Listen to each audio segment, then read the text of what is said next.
आप उनके पास जाओ जिनके पास 4-4 बार के मुख्यमंत्री का पद जिनके घर में था। उनको समझ में नहीं आता, मेरे आने के पहले एक सभा करके जान करते इस सभा को बिगाड़ने का प्रयास कोई करता है। एक परिवार के अंदर दरवाजा बंद करके अगर आप अपने परिवार को बढ़ाओगे तो ये समाज उसको स्वीकार नहीं करेगा।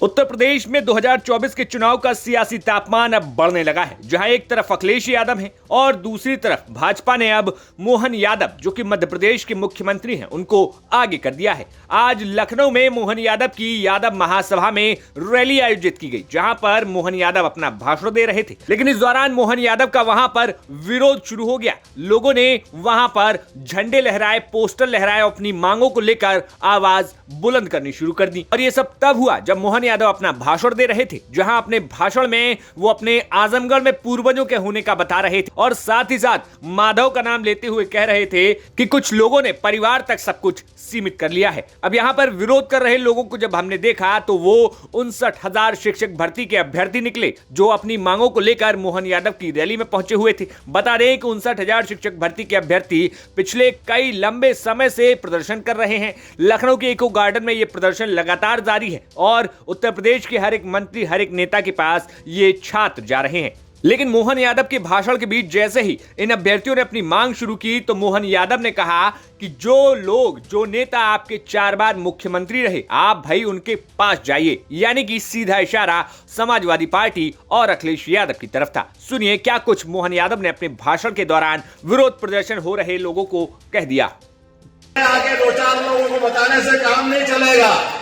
आप उनके पास जाओ जिनके पास 4-4 बार के मुख्यमंत्री का पद जिनके घर में था। ये उनके पास जाके बताओ कि हाँ, हमारा पुरुषार्थ पराक्रम क्या कह रहा है।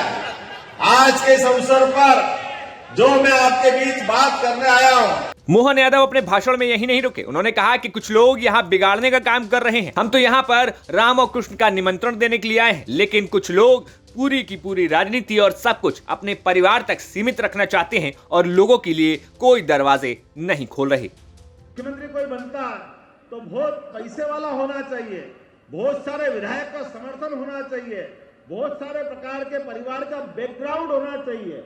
मेरे अपने परिवार में तो ये कुछ नहीं था।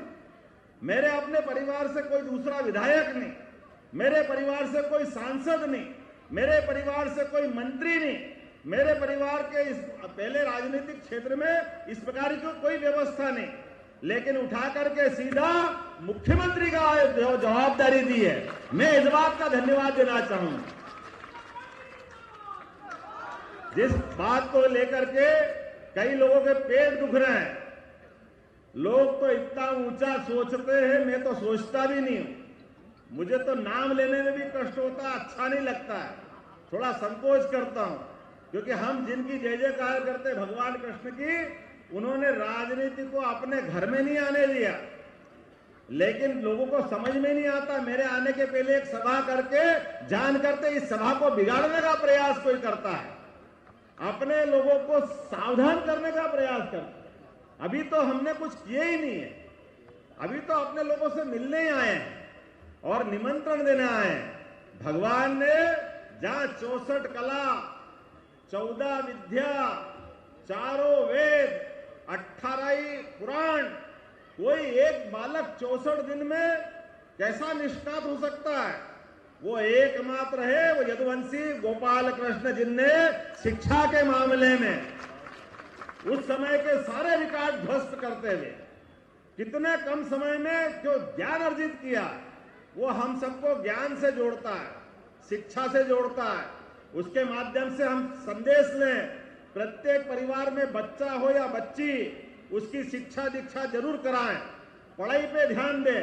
जब आप पढ़ लिख के आगे बढ़ते हो तो स्वाभाविक रूप से आज भी ये उदाहरण है, कोई उदाहरण ऐसा नहीं है कि गुरुकुल में सारी शिक्षा हुई हो और युद्ध के इतने भीषण माहौल में जब कौरव पांडव के आमने सामने की सेना थी। तो फिलहाल कुछ ही समय में चुनाव आचार संहिता लागू हो जाएगी और ऐसे में जहां पक्ष और विपक्ष दोनों आमने सामने हैं और टक्कर बहुत ही तेज होने वाली है। जहां एनडीए ने अपने 51 प्रत्याशियों की घोषणा कर दी है, तो वहीं समाजवादी पार्टी भी 3 लिस्ट जारी कर चुकी है। ऐसे में देखना होगा कि 2024 के चुनाव में समाजवादी पार्टी यानी कि इंडिया अलायंस और एनडीए में कितनी मजबूत टक्कर देखी जाती है और कांग्रेस का इसमें क्या कुछ रोल रहने वाला है।